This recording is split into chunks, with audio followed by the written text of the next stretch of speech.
একটা সময় রংপুর শহরের প্রাণ ছিল এই খাল। মানুষ বাঁচাতে খনন করা হয়েছিল। আজ সেটাই হয়ে উঠেছে মৃত্যুর ফাঁদ।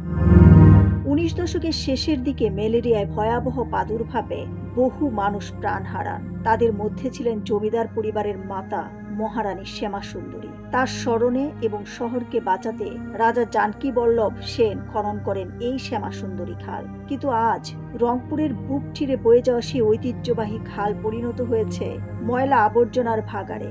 দূষিত পানিতে বেড়ে চলেছে মশামাছির বংশবিস্তার। দুর্গন্ধে অতিষ্ঠ মানুষ, রোগ ব্যাধিতে ভুগছে পুরো শহর।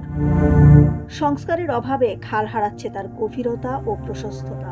দখল হয়ে গেছে দুই পাশ, গড়ে উঠেছে অট্টালিকা, দোকান, রেস্টুরেন্ট। নগরবাসীরা বলেন শ্যামা সুন্দরীর যে অবস্থা, সরকার কি এসব দেখে না? অনেকে বলেন এই খালের জন্য প্রতি বছর টাকা আসে, আবার টাকা চলে যায়, যার কোনো হদিস আমরা পাই না।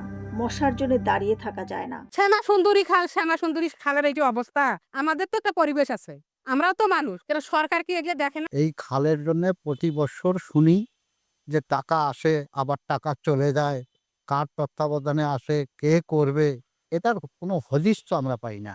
যে অবস্থা, জঙ্গল টঙ্গল, মশা, এখানে হাতে দাঁড়িয়ে থাকা যায় না, মশার জন্য কাদা বন্ধু। রংপুর সুজনের সভাপতি ফখরুল আনাম বেঞ্চু বলেন, শ্যামা সুন্দরী রংপুরের অক্সিজেন। শ্যামা সুন্দরীকে আবার যৌবনে ফিরিয়ে আনতে হবে। শ্যামা সুন্দরী তার যৌবন ফিরিয়ে আনতে হবে।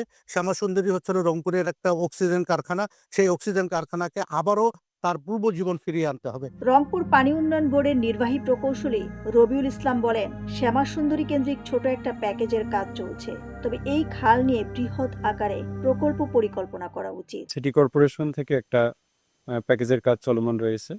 এই কাজগুলো বাস্তবায়ন হলে এটা কিছুটা এই শ্যামা সুন্দরীর যে জলবদ্ধতা দূরীভূত হবে এবং যে ড্রেনেজ ব্যবস্থাপনার উন্নয়ন হবে।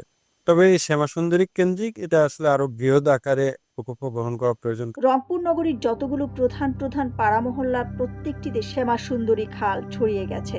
আমরা যদি এই খালকে একটা পরিকল্পনার মধ্যে নিয়ে আসতে পারি, তাহলে নগরবাসী অনেক উপকৃত হবে। নগরীর যতগুলো প্রধান পাড়া বা মহল্লা আছে, প্রত্যেকটি পাড়া মহল্লাকেই কিন্তু এই শ্যামাসুন্দরী খালটি ছুঁয়ে গেছে। তো আমরা যদি এই শ্যামাসুন্দরী খালকে একটি পরিকল্পনার আওতায় নিয়ে আসতে পারি, তাহলে এখান থেকে নগরবাসী অনেক বেশি উপকৃত হবে। একসময় রংপুরের ফুসফুস, আজ যেন মশার কারখানা। এখনই কি সময় নয় এই খালকে বাঁচানোর? দিলরুবা খান, ন্যাশনাল ডেস্ক, সোনালী নিউজ।